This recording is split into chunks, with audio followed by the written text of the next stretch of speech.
আল্লাহ তাআলা এই উম্মতে মুহাম্মাদীকে বিশেষ বিশেষ কিছু বৈশিষ্ট্য প্রদান করেছেন। তার মাঝে এই জুমাতুল মুবারাক এই জুমাটি এটি উম্মতে মুহাম্মাদীর একটি বৈশিষ্ট্য। তো এই জুমাকে সম্মান করা এবং এর যে সমস্ত আমলগুলো আছে এই দিনে সেই আমলগুলো পালন করার চেষ্টা করা। এর মাধ্যমে আমরা আল্লাহ তাআলার কাছে আনুগত্যশীল বান্দা রূপে নিজেকে প্রমাণ করতে পারবো এবং এই দিনের ফাজাইল সমস্ত ফজিলত দান করেছেন এই সমস্ত ফজিলত আমরা অর্জন করতে পারবো। এজন্য আল্লাহ সুবহানাহু ওয়া তাআলা এই জুমার দিনের নামে একটা সূরা নাযিল করেছেন, সূরাতুল জুমআহ। সূরাতুল জুমআহ শেষের দিকে এই জুমার দিনের বিধান আল্লাহ তাআলা বর্ণনা করেছেন। যেমন আল্লাহ তাআলা বলেন, ইয়া আইয়ুহাল্লাযীনা আমানু ইযা নুদিয়া লিস-সালাতি মিন ইয়াউমিল জুমআহ। সূরাতুল জুমআহ নম্বর আল্লাহ বলেন, হে ইমানদারেরা, যখন নামাজের জন্য আহ্বান করা হয়, আযান দেওয়া হয়, জুমার দিনে ফাসআউ ইলা যিকরিল্লাহ। যে জুমার আযান হয়ে গেলে তোমরা আল্লাহ তাআলার জিকিরের দিকে দৌড়াও, দ্রুত চলে আসো। ওয়াদারুল বাইর, বেচাকেনা ছেড়ে দাও। যালিকুম খায়রুল লাকুম, এটি তোমাদের জন্য শ্রেষ্ঠতর, উত্তম। ইন কুনতুম তা'লামুন, যদি তোমরা জানো, বিষয়টা জানতে পারতে। সুতরাং এখানে আল্লাহ তাআলা বলেন, ওয়াদারুল বাইর, তোমরা বেচাকেনা ছেড়ে দাও। এখানে বেচাকেনা মানে শুধু বেচাকেনা নয়, বরং জুমায় আসতে যে সমস্ত দুনিয়াবি কাজ কারবার বারণ করে, প্রতিবন্ধকতা সৃষ্টি করে, এই সমস্ত কাজকে ত্যাগ করা এটা জুমার দিনের আমল। সুতরাং জুমার আযান হওয়ার পরে যে বান্দা ক্ষেত খামারে কাজ করবে, ব্যবসা বাণিজ্য করবে, যে লেনদেন করবে, যতটুকু কাজ করবে এতটুকু হবে মাকরুহ, কবিরা গুনাহ, এটা তার জন্য জায়েজ হবে না। এজন্য যে জুমার আযান হয়ে গেলে জুমার জন্য প্রস্তুতি গ্রহণ করা, গোসল করা, জুমার দিনে হেঁটে আসা, এই সমস্ত আমলগুলো ছাড়া দুনিয়াবি কোনো কাজ করার অনুমতি নেই। রাসূল কারীম সাল্লাল্লাহু আলাইহি ওয়াসাল্লাম এই জুমার দিনকে সাইয়্যিদুল আইয়াম, যে সপ্তাহে 7 দিন আছে 7 দিনের মধ্যে শ্রেষ্ঠতম দিন উল্লেখ করেছেন। যেমন মুসলিম শরীফের 586 নম্বর হাদিস, عن أبي هريرة رضي الله تعالى عنه وعن ربيع بن حراش عن حذيفة قال قال رسول الله صلى الله عليه وسلم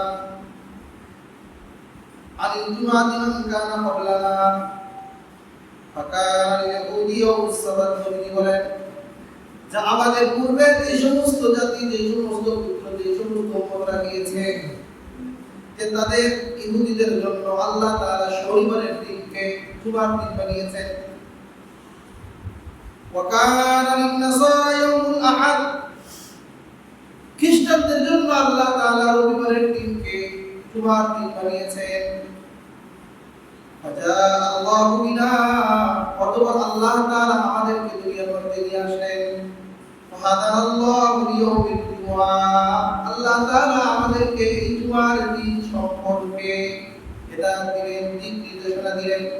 মানে আল্লাহ তাআলা এই জুমার দিন আমাদের জন্য নির্ধারণ করে দিলেন।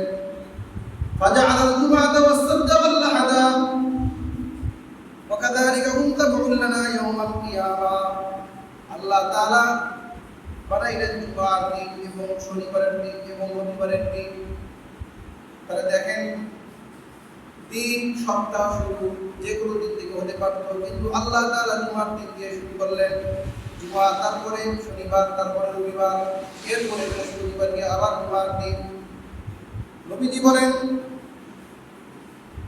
দিনের বিবেচনায় আমরা যেরকম আগে শনিবার রবিবার পরে ওকাদালিকা হুম তাবউল লানা ইয়াউমাল কিয়ামাহ দুনিয়াতে যেরকম তারা আমাদের পরে আসলো আমাদের ময়দানেও আল্লাহ তাআলা তাদের আগে আমাদেরকে রাখবেন মর্যাদার বিবেচনায় আমাদের উপর তাদের রাখবেন কিভাবে নাহনুল আখিরুনা মিন আহলিদ দুনিয়া যে আমরা দুনিয়াতে আসার ক্ষেত্রে সবার পরে আসছি ইহুদি খ্রিস্টান অন্য নবীদের উম্মতের পরে আসছি সর্বশেষে ওয়াল আউয়ালুনা ইয়াউমাল কিয়ামাহ কিন্তু কিয়ামতের ময়দানে আমরা আগে থাকবো বলুন সুবহানাল্লাহ জাআলনাকুম লাহুম ক্বাবলাল খালায়েক কিয়ামতের ময়দানে সমস্ত নবীদের উম্মতের বিচার কার্য শুরু হওয়ার আগে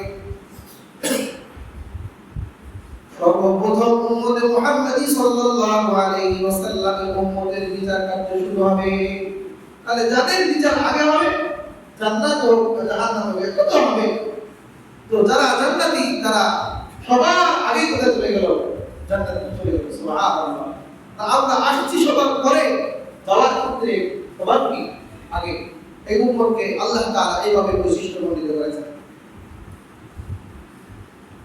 অন্য হাদিসের মধ্যে নবী বলেন জুমার দিনের ফজিলত সম্পর্কে ইবনে হিব্বান ইবনে হুযাইফা দুই কিতাবের মধ্যে এসেছে নবীজি বলেছেন লা তাদুরু শামসু ওয়া লা তাদুরু আলা ইয়াউমিন আফদাল ইয়াউমিল জুমআ যে সমস্ত দিনে সূর্য উদিত হয় এবং সূর্য অস্ত যায় এই দিনগুলোর মধ্যে জুমার দিনের চেয়ে শ্রেষ্ঠ দিন আর নেই যত শনিবার রবিবার এগুলো তো সূর্য উদিত হয় সূর্য অস্ত যায় সমস্ত দিনের মধ্যে শ্রেষ্ঠ দিনের প্রতি জুমার দিন জুমার দিন শ্রেষ্ঠ কেন নবী বলেন ওমা মিন দাব্বাতিন ইল্লা ওয়া হিয়া তাফজাউ ইয়াওমাল কিয়ামাতি ইল্লা হাযাইনি সাকালাইন আল জিন্নি ওয়াল ইনস যে জুমার দিন যখন আসে তখন চতুষ্পদ প্রাণী সহ আরো যত মাখলুকাত আছে শুধু মানুষ এবং জিন ছাড়া সবাই আনন্দ পায় কেন যে জুমার দিন কিয়ামত সংঘটিত না জানি আজকে কিয়ামত সংঘটিত হবে শুধু মানুষ আর জিন এরা রিল্যাক্স এদের কোনো ভয় নাই আর এছাড়া সবাই সম্মিলিত থাকে ভয়ে থাকে জুমার দিনের ফজিলত সম্পর্কে ইবনে মাজাহ শরীফের 1084 নম্বর হাদিস عن ابي لبابة بن عبد المنذر قال قال النبي صلى الله عليه وسلم ان يوم الجمعة سيد الايام নবীজি বলেন নিশ্চয়ই জুমার দিন এটি হলো শ্রেষ্ঠতম দিন ওয়া আযমুহা ইনদাল্লাহ আল্লাহ তাআলার নিকটে বড় সম্মানিত ওয়া হুয়া আযমু ইনদাল্লাহি মিন ইয়াউমিল আযহা ওয়া ইয়াউমিল ফিতর যে জুমার দিন এটি ঈদের দিন অর্থাৎ ঈদুল ফিতর এবং ঈদুল আযহার দিনের চেয়েও শ্রেষ্ঠ বলুন সুবহানাল্লাহ বলে যে গরিবের ঈদের গরিব না গরিব ধনী সবার ঈদের বরং ঈদুল ফিতর এবং ঈদুল আযহার থেকেও কি আযমু ইনদাল্লাহ বেশি সম্মানিত নবী বলেন ফি খামসু খিলালি এই জুমার দিনে পাঁচটি বৈশিষ্ট্য আছে এক নাম্বার খালাকাল্লাহু বিহি আদম এই জুমার দিনে আল্লাহ তাআলা আদম আলাইহিস সালামকে সৃষ্টি করেছেন ওয়া আহবাতাল্লাহু বিহি আদম ইলাল আরদি এই জুমার দিনে জান্নাত থেকে জমিনে আল্লাহ তাআলা আদম আলাইহিস সালামকে নামিয়েছেন বের করে দিয়েছেন ফিহি তাওয়াফাল্লাহু আদম আর এই জুমার দিনে আল্লাহ তাআলা আদম আলাইহিস সালামকে মৃত্যু দিয়েছেন وفيه ساعات لا يسأل الله فيها العبد شيئا إلا أعطاه আর জুমার দিনে এমন একটি মুহূর্ত আছে এমন একটি সময় আছে এই সময় আল্লাহ তাআলার কাছে বান্দা যেটাই দোয়া করবে আল্লাহ তাআলা তা কবুল করবেন বলুন সুবহানাল্লাহ মা লাম ইয়াসাল হারামা তবে শর্ত হলো হারাম কিছু চাইতে পারবে না ওফিহি তাকুমুস সাআ আর এই জুমার দিনে কিয়ামত সংঘটিত হবে মা মিন মালাকিন মুকাররাবিন ওয়ালা সামাইন ওয়ালা আরদিন ওয়ালা রিয়াহিন ওয়ালা জিবালিন ওয়ালা বাহরিন ইল্লা ওয়া হুন্না ইউফিদনা মিন ইয়াউমিল জুমআ যে জুমার দিনে নিকটতম যে সমস্ত ফেরেশতা আছে এবং আকাশ জমিন বাতাস পর্বত সমুদ্র এমন কোন জিনিস নাই যারা আল্লাহ তাআলা এই কিয়ামত সংঘটিত করবেন এই কিয়ামত সংঘটিত হওয়ার দিনের ব্যাপারে তারা সংকিত থাকে না সবাই পৃথিবীর মানুষ এবং জিন ছাড়া সব কিছু কি থাকে, আতঙ্কে থাকে, ভয়ে থাকে। অনুরূপ আরেকটি হাদিস মুয়াত্তা মালিক এবং মালিক রাহমাতুল্লাহ আলাইহি বর্ণনা করেছেন, খায়রুল ইতলাত আলাইহি শামসু ইয়াউমুল জুমআহ, যে সমস্ত দিনের মধ্যে সূর্য উদিত হয় তার মধ্যে শ্রেষ্ঠতম দিন হলো জুমার দিন। ফিহি খুলিকা আদম ওয়া ফিহি উখিযা মিনাল জান্নাহ ওয়া ফিহি তিবা আলাইহি। এই হাদিসের মধ্যে একটা বৃদ্ধি পাইলাম, আদম আলাইহিস সালামকে তিনি সৃষ্টি করেছেন এবং জান্নাত থেকে দুনিয়াতে পাঠিয়েছেন, এবং এই দিনেই আল্লাহ তাআলা তার আদম আলাইহিস সালামের তওবা কবুল করেছেন। ওয়া ফিহি মাতা, এই দিন ইন্তিকাল করেছেন। ওয়া ফিহি তাকুমুস সাআহ। সম্মানিত হাজিরিন, দ্বিতীয় যে বিষয়টি আমি বয়ান করলাম যে এই দিনে একটা সময় আছে যে সময় আল্লাহ তাআলা বান্দার দোয়া কবুল করেন, তবে সময়গুলোকে আল্লাহ তাআলা গোপন করে রেখেছেন। অনেক হাদিসে করায়েন এবং আলামত দ্বারা, বক্তব্যের দ্বারা কিছু কিছু সময় নির্ধারিত বোঝা যায়। বুখারী শরীফ এবং মুসলিম শরীফ, বুখারী শরীফের 5294 নম্বর হাদিস, মুসলিম শরীফের 852 নম্বর হাদিস, আবু হুরায়রা রাদিয়াল্লাহু তাআলা থেকে বর্ণিত আছে, ইন্না বিল জুমাদি লাসাআতান লা ইউওয়াফিকুহা মুসলিমুন কায়িমুন ইউসাল্লি সাল্লাল্লাহু খায়রা ইল্লা আতাহু ইয়াহু ওয়া ক্বালা বিয়াদিহি কলিলুহা। তুমি বলেন যে জুমার দিনে একটা সময় আছে যে সময় বান্দা যে দোয়া কবুল করবে আল্লাহ তাআলা তা কবুল করবেন। তো বান্দা যে দোয়াই করুক আল্লাহ কবুল করবেন, তবে নবী আলাইহিস সালাম সময় দিয়ে ইশারা করে দিল কলিলুহা, সময়টা খুবই কম, তবে ওই টুকু কমার জন্য লম্বা টাইম ব্যয় করতে হবে। ওলামায়ে কেরাম এই সময়ের ব্যাপারে অনেক মতভেদ করেছেন, তার মাঝে দুইটি গ্রহণযোগ্য মত আছে। একটি মত হলো ইয়ামা বাইনা আইয়াজিসাল ইমাম ইলা আন তুবদা সালাত, যে এই যে ইমাম সাহেব যখন মিম্বারে বসে খুতবা দেওয়ার জন্য, তখন তাকে নিয়ে নামাজ শেষ হওয়া পর্যন্ত এই সময়ের মধ্যে দোয়া করবে। সুবহানাল্লাহ। এই যে দুই খুতবার মধ্যে অল্প সময়, যে ওই সময়টাও দোয়া করবেন, অল্প সময় আপনি ওই সময় দোয়া করবেন। আরেকটি হলো যেমন নাসাই শরীফের 1389 নম্বর হাদিস, নবী বলেছেন, আন জাবির ইবনে আব্দুল্লাহ আন রাসূলিল্লাহ সাল্লাল্লাহু আলাইহি ওয়াসাল্লাম ইয়াউমুল জুমআতি 12 সাআ। নবী বলেছেন যে জুমার দিনে 12টি মুহূর্ত আছে, সময় আছে, লা ইউজাদু ফিহা আবদুল মুসলিমুন ইয়াসআলুল্লাহ শাইআন ইল্লা আতাহু ইয়াহু। এই 12টি মুহূর্তে 12টি সময়ে বান্দা যে দোয়া করবে আল্লাহ তাআলা তার সে দোয়া কবুল করবেন। তো 12টি সময় কোনটা সেটা বর্ণনা করেন। নবী বললেন যে ফালতামিসুহা, সেটা তোমরা খুঁজো, অনুসন্ধান করো, তালাশ করো। তবে একটা এই সমস্ত 12 সময়ের মধ্যে একটা বেশি আশা করা যায়, গ্রহণযোগ্য মনে হয়, এটা হলো আখির সাআতিন বা'দাল আসর, যা আসর থেকে নিয়ে মাগরিবের আগ পর্যন্ত, সূর্যাস্ত পর্যন্ত এই সময়ের মধ্যে সময়টা আছে। এই সময় যদি কেউ দোয়া করে আল্লাহ তাআলা তার দোয়া করবেন, কবুল করবেন। তো বান্দার দোয়া তো আল্লাহ তাআলা সব সময় কবুল করেন, মুসলমানের দোয়া সবগুলোই কবুল হয়, কিন্তু বিশেষ বিশেষ মুহূর্ত দিয়েছে যাতে করে বান্দা ওই সময় করতে আরো কি হয়, মনোযোগী হয়। এই জুমার দিনের একটি ফজিলত হলো, কেউ যদি এই জুমার দিনে ইন্তেকাল করে তাহলে তার কি লাভ? তিরমিজি শরীফের 1074 নম্বর হাদিস, আর আব্দুল্লাহ ইবনে আমর রাদিয়াল্লাহু তাআলা আনহু قال قال رسول الله صلى الله عليه وسلم ما من مسلم يموت يوم الجمعة أو ليلة الجمعة إلا وقاه الله فتنة القبر। নবীজি বলেন যে কোন ব্যক্তি, কোন মুসলিম যদি জুমার দিনে মারা যায় অথবা জুমার রাতে মারা যায়, অর্থাৎ বৃহস্পতিবার দিবাগত রাতে, তো এই রাতেও যদি মারা যায় আল্লাহ তাআলা তাকে কবরের আযাব থেকে হেফাজত করবেন। সুবহানাল্লাহ। তবে এগুলোর অনেক ব্যাখ্যা আছে, যে একটা মানুষ কোনদিন 5 ওয়াক্ত নামাজ পড়ে না, বিভিন্ন হারাম কাজে লিপ্ত, যে তাকেও কি কবরের ফিতনা থেকে হেফাজত করবে? যে এক ব্যাখ্যা হলো যে হ্যাঁ, আল্লাহ তাআলা যেহেতু ফজিলত দিয়েছেন, নবী আলাইহিস সালাম জানাইছেন, আমরা আশা করি যে আল্লাহ তাআলা তাকে কবরের আযাব থেকে কি দিবেন, নিষ্কৃতি দিবেন। আর এরপর যেহেতু সে শুক্রবারে মারা গেছে, কিছু না কিছু ফজিলত সে অবশ্যই পাবে। এখান থেকে সে কি হবে না, মানে বঞ্চিত হবে না। তো জুমার দিনে ইন্তেকাল করতে পারা, ইন্তেকাল তো বিধি হতে পারবে না, তো আল্লাহ তাআলাকে চেয়ে দেওয়া যেতে পারে, দোয়া করা যেতে পারে। তো জুমার দিনে যেহেতু এত ফজিলত, এজন্য জুমার নামাজের সময় যখন আসে তো তাড়াতাড়ি চলে আসার চেষ্টা করে। নবীজি তারও ফজিলত ঘোষণা করেছেন। বুখারী শরীফের 881 নম্বর হাদিস, মুসলিম শরীফের 850 নম্বর হাদিস। عن ابي هريره رضي الله تعالى عنه ان النبي صلى الله عليه وسلم قال من اغتسل يوم الجمعه غسل الجنابه ثم راح فكانما قرب بدنه। যে ব্যক্তি জুমার দিনে উত্তমভাবে গোসল করে, এটা গোসল জানাবা, মানুষ জানাবা করে কি করে উত্তমভাবে গোসল করে, তো ঠিক তদ্রূপ সুন্দরভাবে গোসল করে ওয়ারাহা এবং জুমার দিনে চলে আসে, জুমার দিকে গমন করে।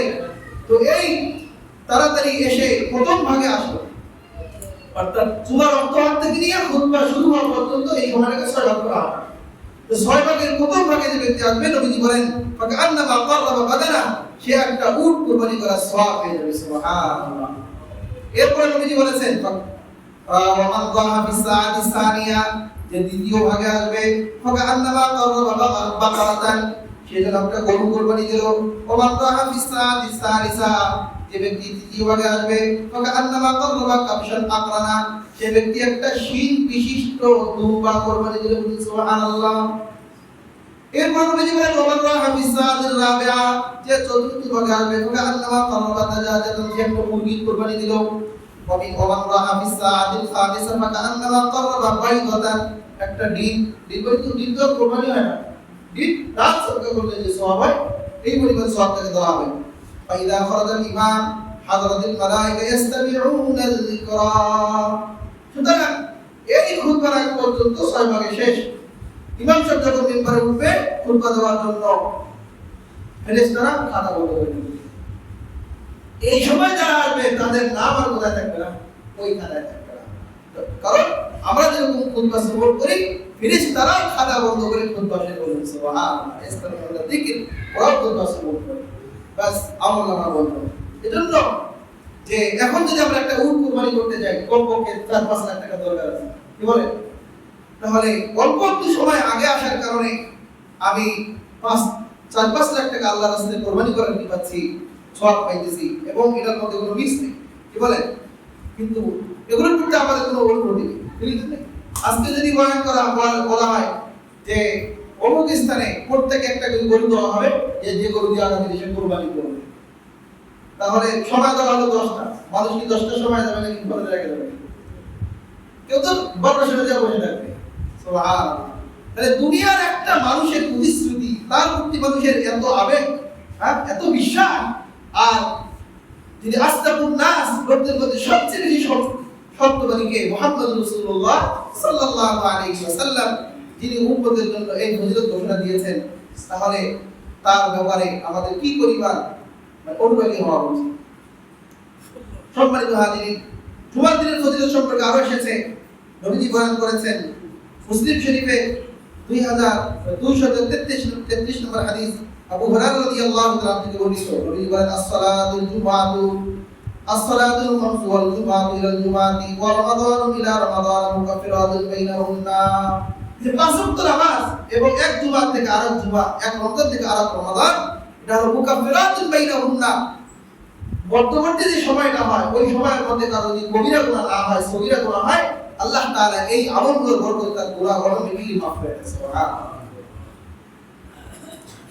তবে শর্ত হলো ইজতানাবাদিল কাবাইর, কবিরা গুনাহ থেকে বেঁচে থাকতে হবে, কারণ কবিরা গুনাহ আমলের দ্বারা মাফ হয় না, তওবা ছাড়া।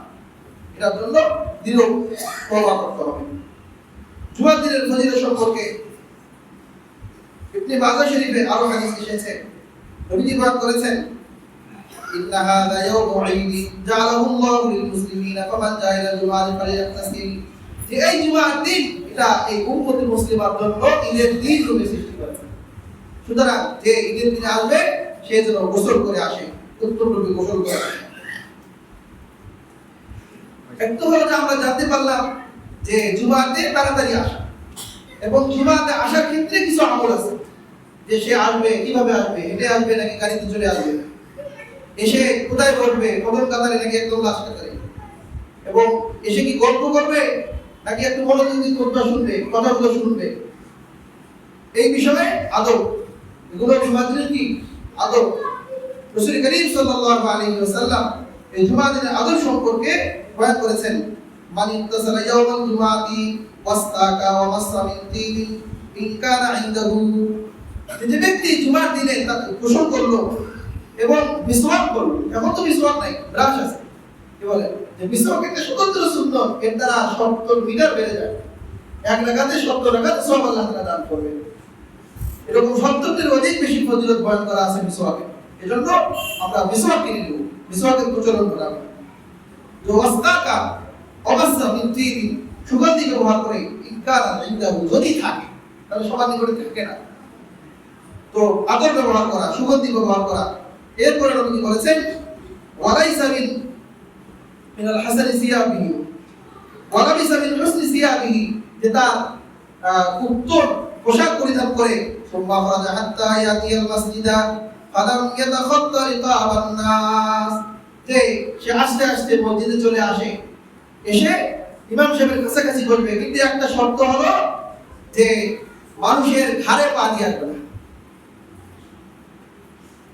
আমাদের মধ্যে বুঝুন আছে না নাই, একটু আসতে খুতবার সময় একদম সবার ঘাড়ে পাটা দিয়া উনি প্রথম কাতারের ফজিলত দেওয়ার জন্য আসছে। এই সম্পর্কে অনেক ধর্মীয় কথা আসছে, এই সম্পর্কে আমি কয়েকটা হাদিস বর্ণনা করব। তো এখানে নবীজি বললেন যে একটা শর্ত হলো যে জুমার ফজিলত পাওয়ার জন্য যে মানুষের ঘাড়ে পা দিয়া, মানুষকে ফাটায়া, দুইজন ব্যক্তির মধ্যে পার্থক্য করে কাতার চিরে সামনে আসা যাবে না। হাত্তা রাকা মাশা আইয়ারকা, সে যত রাকাত ইচ্ছা নামাজ পড়লো, সুবহান সাদা, এরপরে চুপ থাকতে হবে। এখানে এসে দুইজন বসে গল্প করবে, কথা শুনতেছে না, বলবা শুনতেছে না, যে তাহলে হবে না।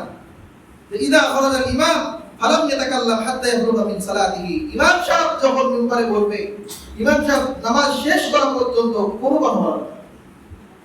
এই আদবগুলো রক্ষা করতে হবে।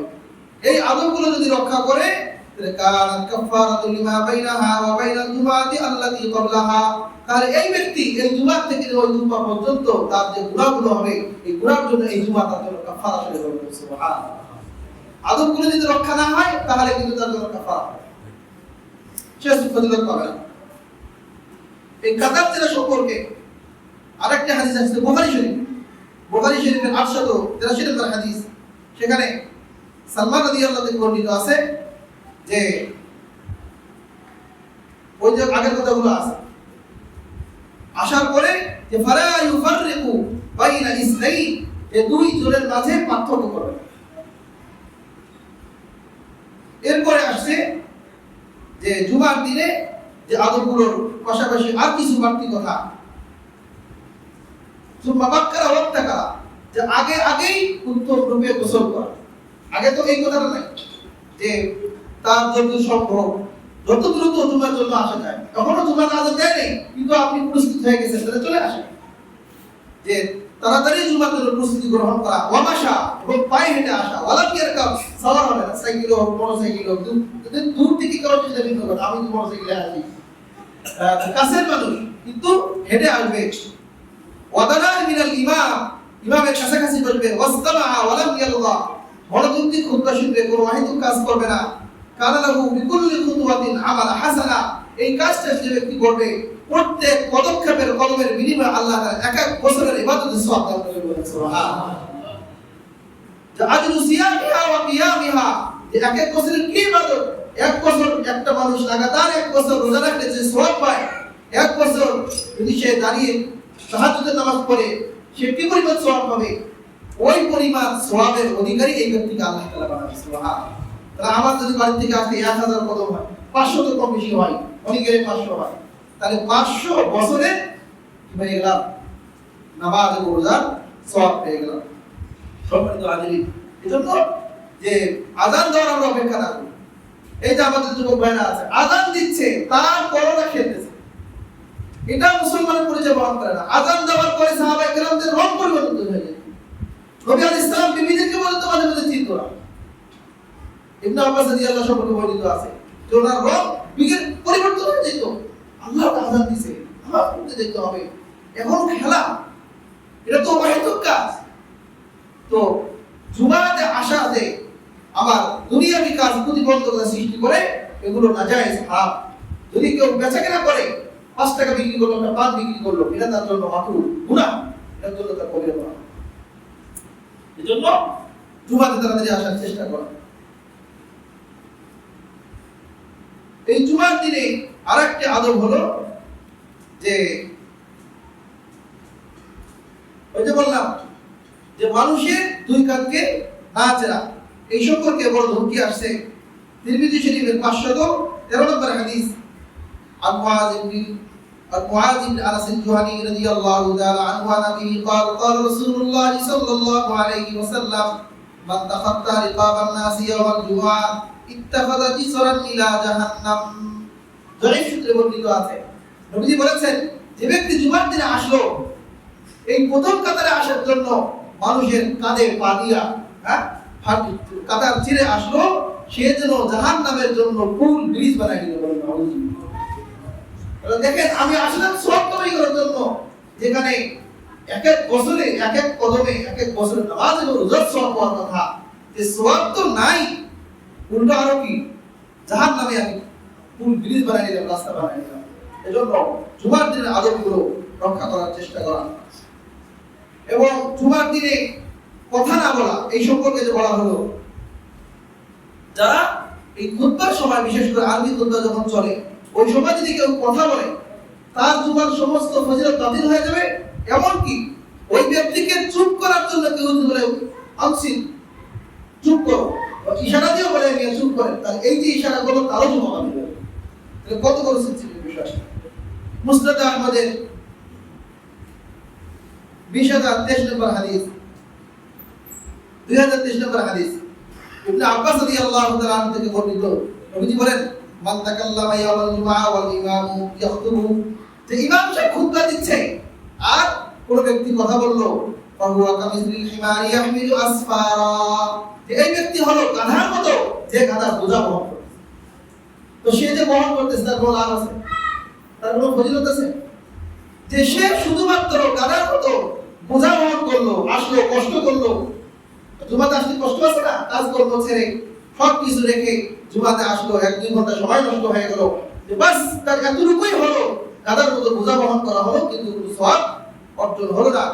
ওয়াল্লাযী ইয়াকুলু লাহু আনসিত, আর যে ব্যক্তি কথা বলে আর তাকে বলে বলবেন চুপ করেন, লাইসা লাহু জুমাতুন, যে তারও জুমা নেই, মানে তারও জুমা বাতিল, সেও জুমা কোনো সওয়াব পাবে না। এজন্য জুমার আদবগুলো রক্ষা করার চেষ্টা করা। এখন একটা দুঃখী কথা বলবো, অনেক মানুষ কপাল পোড়া আছে, যারা এই জুমার দিনটাতেও জুমা নামাজ পড়তে আসে, আছে না? কি যে দুনিয়া তারা ধরছে, অথচ সে অত বড় দুনিয়া দাঁড়ো না, অথবা সাইকেলের মেকার, অথবা এই সাধারণ কাজ করে, কিন্তু অন্তরে যেন মোহন করে গেছে। নবী আলাইহিস সালাম তাদের সম্পর্কে ধমকি দিয়ে বলেন যে যারা জুমা ত্যাগ করে, لا ينتهين أبواب من دعوة الجمعة أو لا يختمن الله على قلوبهم ثم لا يكونن من الغافلين। যে যারা জুমা ত্যাগ করে, যে আল্লাহ তাআলা তাদের অন্তরে মোহর মেরে দেন, ঠিক না, মানে সেগুলো ভালো কাজ করতে পারবে না। আর ثم لا يكونن من الغافلين, সে উদাসীন, আল্লাহ তাআলা থেকে, জিকির থেকে, আমল থেকে গাফেল, উদাসীনদের অন্তর্ভুক্ত হয়ে যায়। বলে নাউযুবিল্লাহ। অন্য হাদিসের মধ্যে আসছে, আবু দাউদ শরীফের 1052 নম্বর হাদিস, আন রাসূলুল্লাহ সাল্লাল্লাহু আলাইহি ওয়াসাল্লাম قال من ترك ثلاث جمع نهى তাহাউরান বিহা তাবা আল্লাহু আলা কলবিহি, যে ব্যক্তি যে কোন প্রকার কারণ ছাড়া খামাখা অহেতুক সে এক এক করে 3 জুমা পর্যন্ত ত্যাগ করে, একটা লিমিট দিছে যে 3 জুমা কোন ব্যক্তি যদি ত্যাগ করে, তবে আল্লাহু আলা কলবিহি, আল্লাহ তাআলা তার অন্তরের মধ্যে মোহর মেরে দেন, মানে ভালো কাজের প্রতি তার কোনো আর আগ্রহ থাকবে না। অনুরূপভাবে অন্য হাদিসের মধ্যে আর 3 জুমার কথা আছে, অন্য হাদিসে এর চেয়েও ভয়ঙ্কর কথা আছে। তো মোট কথা, যে যারা জুমা ত্যাগ করবে তাদের সম্পর্কে নবীজি বলছেন যে সে মুনাফিক হয়ে গেছে। কারণ মুনাফিক না হলে সে নামাজ কিভাবে ইচ্ছাকৃতভাবে ত্যাগ করে? জুমার মতো নামাজ যেখানে সবাই একত্রিত হয় সেই নামাজে সে উপস্থিত হয় না, তাহলে সে মুনাফিক হয়ে গেছে। তবে কেউ যদি অসুস্থ হয়, নবী আলাইহিস সালাম সেটাও বর্ণনা করেছেন যে মান কানা ইউমিনু বিল্লাহি ওয়াল ইয়াউমিল আখির ফাআলাইহিল জুমআ, যে আল্লাহর প্রতি ঈমান রাখে আর কিয়ামতের দিনের প্রতি বিশ্বাস রাখে সে যেন জুমার নামাজ আদায় করে। ইল্লা মারিদিন আও মুসাফিরিন আও সাবিগিন আও মামলুকিন, কেউ যদি অসুস্থ হয় বা সফররত থাকে, ভ্রমণরত থাকে, বাচ্চা, গোলাম, এদের উপর জুমা ওয়াজিব না। এরা যদি জুমায় না আসে তাহলে কোনো সমস্যা নাই। তাহলে জুমা কারা আসতে পারবে না এগুলো বয়ান করা আছে, এরা ছাড়া আর বাকিদের জুমায় না আসার কোনো অনুমতি নেই। সুতরাং জুমায় অবশ্যই আমরা আসবো এবং যারা আসে না আমরা ওদেরকে তশকিল করবো, তাদেরকে এই হাদিসটা আমরা পৌঁছাই দিব যে আপনার সম্পর্কে আপনার নবী এই যৌক্তিক কথা বলছেন, আপনি অবশ্যই জুমায় আসবেন। জুমার দিনের কিছু আদব আছে যে জুমার দিনে সূরাতুল কাহফ পাঠ করা। জুমার দিনে যে ব্যক্তি সূরাতুল কাহফ 15 নম্বর পারা আছে, আধা পারার মতো প্রায়, যে পাঠ করবে এই জুমার থেকে নিয়ে আরেক জুমা পর্যন্ত আল্লাহ তাআলা তার জন্য একটা নূর সৃষ্টি করে দেবেন এবং দাজ্জালের ফিতনা থেকে আল্লাহ তাআলা ওই ব্যক্তিকে হেফাজত করবেন। যে জুমার সূরাতুল কাহফের প্রথম 10 আয়াত কিংবা লাস্টের পরের 10 আয়াত যে ব্যক্তি পড়বে তাদের জন্য এরকম ফজিলত আসছে যে সে দাজ্জালের ফিতনা থেকে হেফাজত পাবে। জুমার দিনে বেশি বেশি দরুদ পাঠ করা। নবী আলাইহিস সালাম আকসিরু আলাইয়া সালাতি ইয়াউমাল জুমআ, এই দরুদ নেওয়ার জন্য আল্লাহ তাআলা ফেরেশতাদের নিযুক্ত করেছেন। এরা গিয়ে মদিনা শরীফে নবী আলাইহিস সালামকে আমার নাম ধরে, আমার বাবার নাম ধরে, আমার এলাকার নাম নিয়ে আল্লাহ নবী কিছু বলবে। রংপুরের যে রংপুর জেলার বানিয়াপাড়া এলাকার অন্তর্গত আপনার অমুক উম্মত আপনার প্রতি দরুদ পাঠ করছে, সুবহানাল্লাহ। তাহলে নবী আলাইহিস সালাম আমাকে চিনবে কিনা? যত বেশি দরুদ করব যে তার সাথে আমার একটা গভীর কি হয়ে যাবে, সম্পর্ক হয়ে যাবে। এজন্য নবী আলাইহিস সালামের প্রতি বেশি মহব্বত ভালোবাসা প্রদর্শনের একটি বড় আমল হলো বেশি বেশি দরুদ পাঠ করা। একবার দরুদ পাঠ করলে আল্লাহ তাআলা 10টি রহমত আমাদের প্রতি নাযিল করবেন। তো জিলহজ মাস আমাদের সামনে চলে আসতেছে, আমরা এই সম্পর্কে আগামী জুমা আলোচনা করব। তো দিন দুই একদিন পেয়ে যাবে জুমা আসতে আসতে। তো জুমা আসার আগেই আমাদের যে জিনিসটা জানা জরুরি সেটা হলো যে জিলহজ মাস এটা আল্লাহ তাআলার কাছে অনেক প্রিয় মাস এবং মাস হলো সম্মানিত মাস। এই মাসে অনেকগুলো নেক আমল জমা হয়ে গেছে, হজ, নামাজ, তাওয়াফ, প্রায় 5-7টা অন্য সারা বছরে এই আমলগুলো বিক্ষিপ্তভাবে আছে, কিন্তু এই 10 দিনে সমস্ত আমলগুলো জমা হয়ে গেছে, যার কারণে এই জিলহজ মাসের ফজিলত অনেক বেশি। এমনকি এগুলোর কসম করেছেন আল্লাহ তাআলা, ওয়াল ফাজরি ওয়াল লায়ালিন আশর ওয়াশ শাফঈ ওয়াল ওয়াতর, এই লায়ালি আশর করে এই জিলহজ মাসের প্রশংসা শক্তিকে বোঝানো হয়েছে। এজন্য এই 10 দিনের ফজিলত সম্পর্কে হাদিসের মধ্যে আসছে এই 10 দিন যে ব্যক্তি রোজা রাখবে তাহলে যে এক এক দিনের রোজার কারণে এক এক বছরের ইবাদতের সওয়াব আল্লাহ তাআলা দেন।